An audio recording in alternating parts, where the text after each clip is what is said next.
За сайн байцгаана уу? Бүгдээрэнд энэ өдрийн мэндийг хүргэе. За өнөөдөр бүгдээрээ тулаан өвчтөй хүний хооллолт, дээрэс нь бид нэр тулаан өвчнийг тоохгүй орхивол хэр аюултай. За мөн дээрэс нь тулаан өвчтөй хүмүүс бөөрөө яагаад хамгаалах ёстой талаар ерөнхийдөө товчхон яриад явах болохоор бүгдээр хамтаагаараа эхний ээлжинд тулаан өвчтөй хүмүүсийг хэрэглэхээс татгалзах ёстой хоолны талаар ярилцъя.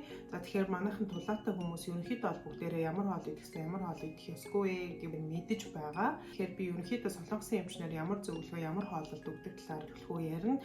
За тэгэхээр нэгдүгээр тулаан өвчтөй хүмүүсийн хориглох ёстой зүйлд бол архи ордог. За тэр тусмаа бүр пявыг хориглодог. Пяв гэдэг маань өөрөө бүрийн маш ихээр агуулж идэг учраас пявыг хэрэглэхээ болохыг зөвлөдөг. За тэгэхээр хүмүүс зөвхөн пяв хэрэглэхгүй байж болох юм чинь бусад төрлийн архийг ууж болох юм биш үү гэж асуугаад байдаг. За тэгэхээр бусад төрлийн архич гэсэндээ ерөнхийдөө алкогольтой л учраас бидний биед зөвхөн шээсний хүчлийг ихсгээ зогсохгүй сүүний хүчлийг ихээр үүсгэснээс болоод одоо нөгөө шээсний хүчлийн минь гадагшлтыг бас саатуулж идэг. Өөрөөр хэлбэл одоо нөгөө ихээр үүсээд байгаа шээсний хүчил маань биеэс гадагшлах ёстой байтал одоо нөгөө архи маань алкогольтой учраас тэр маань буцаагаад авчиж цус руу хийж идэг гэсэн үг байхгүй юу? Тэгэхээр та тулаан өвчтөй бол одоо архинаас татгалзах хэрэгтэй байх нэ. Үүний дараагаар улаан мах гэж ярьдаг. За гахаа мах, үхрийн мах, хоньны мах, ямааны мах гэл тийм махан бүтээгдэхүүн тэр дундаа одоо гидс мах, дотор мах гэж ярьдаг. Эдгээр махан бүтээгдэхүүнийг бас хэтрүүлэн хэрэглэхээс болгоомжлох хэрэгтэй.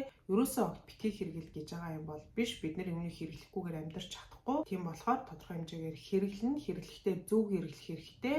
Хажуугаар нь жимс ноог маш сайн идэж өгөөд махаа бага хэмжээгээр хэрэглээд явах хэрэгтэй гэсэн үг. За тэгээд дээрэс нь манай монголчууд хорхог байна. За мах чанаад одоо нөгөө шүлэнд нь янз бүрийн хоол хийж иддэг. За тэгээд тэр шүлийг бас айгүйх уудаг. Тэгэхээр энэ шүлэнд маань тэр шүлний нэтгэл хийдэг зүйлд маань бүрийн маш ихээр агуулгадчихэдэг учраас ерөнхийдөө тулаатай өвчтнүүдийг тэр чансан маха шүүж аваад дахиад хоол хийж идэж хэлдэг. Түүнээс тэр чансан махны шүлийг хэрэгэл гэж бол хэлдэггүй. Тэр бол маш хүчтэй, маш их бүрэнтэй байдаг учраас тэрийг бас хэрэглэхээс болгоомжлох хэрэгтэй байх нь. За тэгээд дээрэс нь далайн бүтээгдэхүүн байна. За солонгост бол энэ далайн бүтээгдэхүүнийг маш их хэрэглэдэг учраас энэ мэн бас тулаан өвчнийг үүсгэхэд нөлөөлөд байна гэж үздэг. Далайн бүтээгдэхүүн дотроо одоо загас байна, тунаа загас, хисаа, сам орхоо гэх мэт далайн бүтээгдэхүүнийг бас хамаагүй хэрэглэхээс болгоомжлох хэрэгтэй. За мөн дээрэс нь даршилсан ногоо, газрын самбар, авокадо юм уу тийм ээ. Одоо иймэрхүү зүйлүүдийг бас айгүй болгоомжтой хэрэглэх хэрэгтэй. За тэгээд дээрэс нь бас нэг хамгийн том анхааруулжтай зүйл бол чихэрлэг төрлийн ундаа байна. За тэр тусмаа одоо газтай ундаа байна.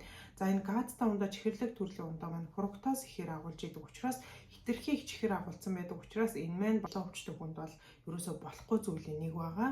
За тэгээд энэ газтай чихэртэй ундаа манай монголчууд маш их хэрэглэдэг шүү дээ. За энэ маань тулайд, илэг өглөлт, чихрийн шижин, за зүрх судасны өвчин гэл бүх юмд чинь энэ газтай ундаа бол маш муу нөлөөтэй. Газтай ундаач гэлтгүү одоо чихэрлэг төрлийн тийм ундаануудыг бол ер нь бол хэрэглээд ерөөсөө хэрэггүй. Энэ маань одоо уухад биднэрт гоё байгаа ч гэсэн энэ маань эцэстээ маш муу үр дүн авчирж идэг учраас газтай ундаа за чихэрлэг төрлийн ундаануудыг бас хүүхдтэй болгож болохгүй, өөрсдөө ууж болохгүй. Ерөөсөө л усаа уухад бол болно. Усыг сайн ууж өгснөөр одоо нөгөө бие торимтлагдаад үүсээд байгаа шээсний хүчлийг бид нар усаар бас ингэ шинжилээд гаргадаг учраас усыг бол маш сайн уух хэрэгтэй байдаг бахан. За дээрэс нь хэрэглэж болохгүй зүйл бууцай гэж яриад байдаг. Гэхдээ солонгосын эмчнэр бол бууцайг бол хэрэглэж болно гэж хэлдэг. За яагаад тэгэхээр ногоон төрлийн ийм жимс ногоонууд бол одоо цуснд шээсний хүчлийг ихсгэх нь харьцангуй бага байдаг учраас хэрэглэж болно гэж зөвлөдөг байгаа. Дээрэс нь хитрхи уургаглах зүйлийг бас удаан хугацаагаар хэрэглэх нь тулаан өвчтөй хүмүүст маш муу байдаг учраас бас их уургаглах зүйлийг хамаагүй замбраагүй хэрэглэж болохгүй. За тэгээд дээрэс нь дасгал хөдөлгөөн хийсний дараа гинт одоо цуснд шээсний хүчил нэгсээ тулаан сэтэрдэг хүмүүс байдаг. Энэ маань нөгөө бие маань усгүйжээд хуурайшаад байгаа учраас дасгал хөдөлгөөн хийсэн ч гэсэн усыг маш сайн ууж өгөх хэрэгтэй.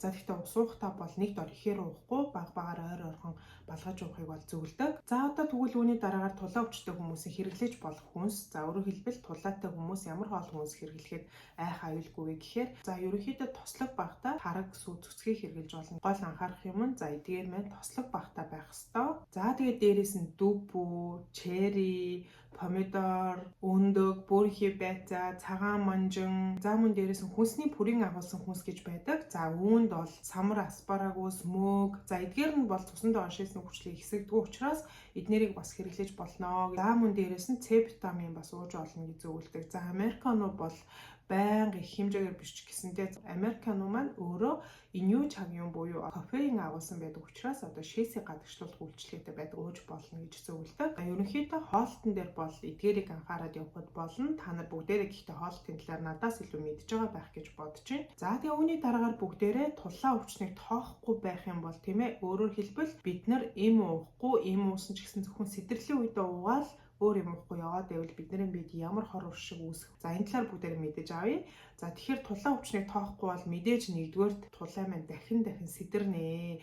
За ингээд дахин сэдрээд ахаар эхлээд нэг үеинд одоо нөгөө шээсний хүчил маань талсчаад топос үүсгдэг байсан бол одоо олон үеийг хамарч эхэлнэ. Өөрөөр хэлбэл биеийн маш олон газар нөгөө топос маань үүснэ гэсэн үг байна шүү дээ.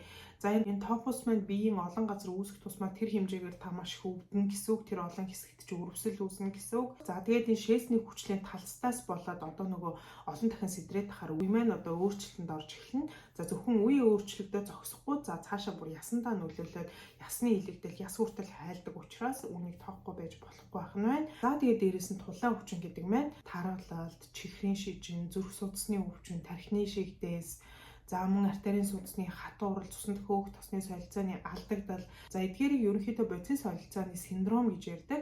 За эдгээртэй бол ерөнхийдөө хамт явж байдаг. Өөрөөр хэлбэл ганцхан тулаан өвчтэй биш. Хажуугаар нь маш олон ийм өвчнүүд хавсарцсан явж байдаг учраас одоо эмч маань таны тулааг үзэхдээ зөвхөн тулаатай чиглээд идэг биш маш олон төрлийн шинжилгээ хийдэг нь эдгээр хүндрэлүүд давхар явж гинүү гэдгийг үздэг учраас аюул олон төрлийн шинжилгээ хийдэг байх нь байна. За тэгээ шинжилгээ хийгээд өөрчлөлтөө байх юм бол тулаагаа чимчлэн эдгээр хүндрэлийгэж давхар эмчлээд явна гэсэн үг байх нь шүү дээ. Тэгэхээр ингээд тоохгүй яваад ахаар эцэст нь бид нар тархины цус аруулт, зүрхний шигдээс ч юм уу тийм ээ иймэрхүү өвчнөр өвдөх, нас барах эрсдэл маань нэмэгдэнэ гэсэн үг.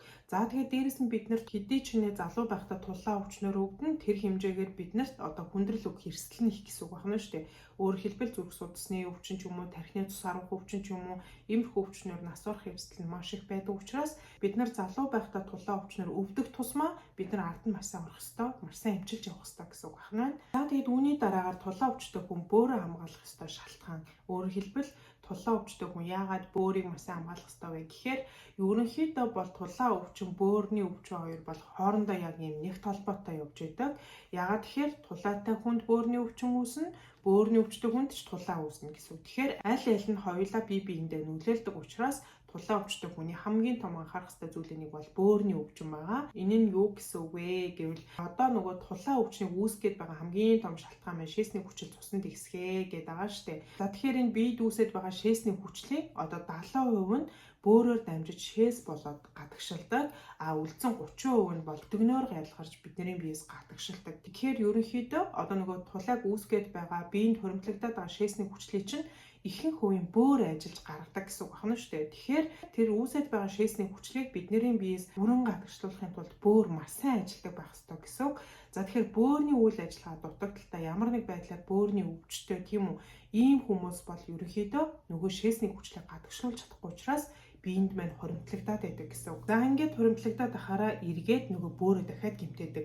Өөрөөр хэлбэл бөөр шээсний замд одоо чулуу үүсгээд байдаг гэсэн үг. Тэгэхээр ерөнхийдөө та тулаан өвчтөө за тэгээд тулаан өвчнөө хянахгүй явах юм бол эцэст нь одоо бөөр маань айжм мууцаар агаад бөөрийн дутагдалд орно гэсэн үг байна шүү дээ. Тиймээс ерөнхийдөө энэ тулаан өвчтөй хүмүүс бол бөөрийн чулуу үүсчихсэн байх нь маш илбэг байдаг. Зарим тохиолдолд тухайн өвчт маань бөөрийн чулуутай олчжээ гэд ирэхээр тэр маань давхар тулаатай байх нь илбэг байдаг байгаа. Харин эсвэргээрээ бид нар тулаан өвчтөй бол бөөрөнд яаж нөлөөлдөг гэхээр тулаан өвчтөй бол бидний цуснд шээсний хүчил байна маш өндөр байх нь байна.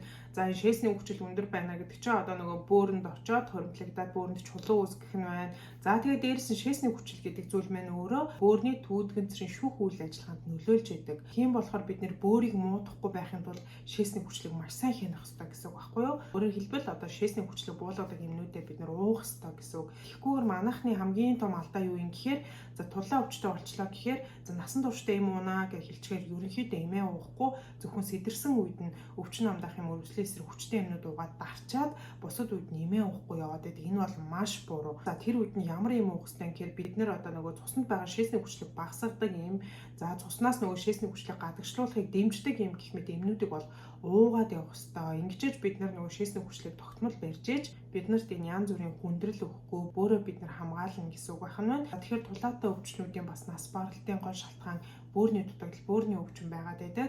За тэгээд мөнгө зүрх судасны өвчин, тархины цус харуулах, зүрхний шигтээс ч юм уу тиймэрхүү өвчнүүд байдаг учраас тулайг ерөөсө тоохгүй байж болохгүй. Эмээ уух ёстой. Одоо бид нар даралт ихтэй хүмүүс даралтны юм уухгүй бол даралт нь өсдөг штеп.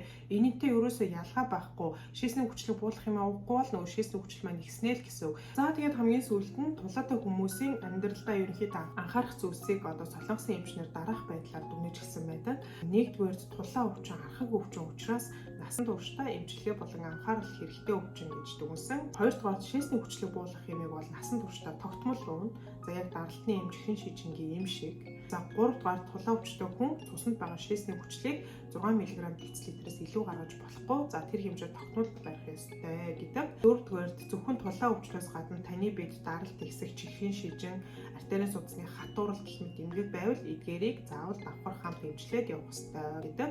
За 5 дугаарт архинаас татгалзах, за газтай болон чихэрлэг төрлийн ундаанаас татгалзах нэг төрлийн хоолыг хэтэрхий их идэж болохгүй. Хажуугаар нь жимс нөгөө олон төрлийн хоолыг ингээд баг багаар идхийг бол зөвлөдөг байгаа. За тэгээд тулаа өвчтөйгээд онцлогдсон ч гэсэн ерөөдөө энэ маань идэгдгүй өвчин сэтгэл санаагаар унах хэрэг ерөөсөө байхгүй. Ерөөсөө бид нар даралт ихсгэд эмээ уудаг шиг чихэх ялтандор эмийнхээ тунг яг гой тааруулаад уугаад явах юм бол бид нар эрүүл хүмүүс шиг амьдарч чадна. За тэгээд дээрэс нь эмээ маш сайн уугаад явах юм бол одоо нөгөө үүсчихсэн байгаа топос маань заавал мэс засал хагалгаа хийхгүйгээр өөрөө бас хайлаад алга болдог.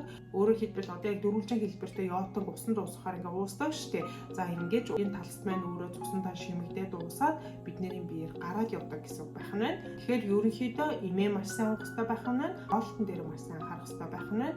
За тэгээд дээрэс нь тарган жингээйлүүдэлтэй бол турах хэрэгтэй гэсэн үг байх нь. За тэгээд бүгдээрэнд намжид хүсье. Баярлалаа.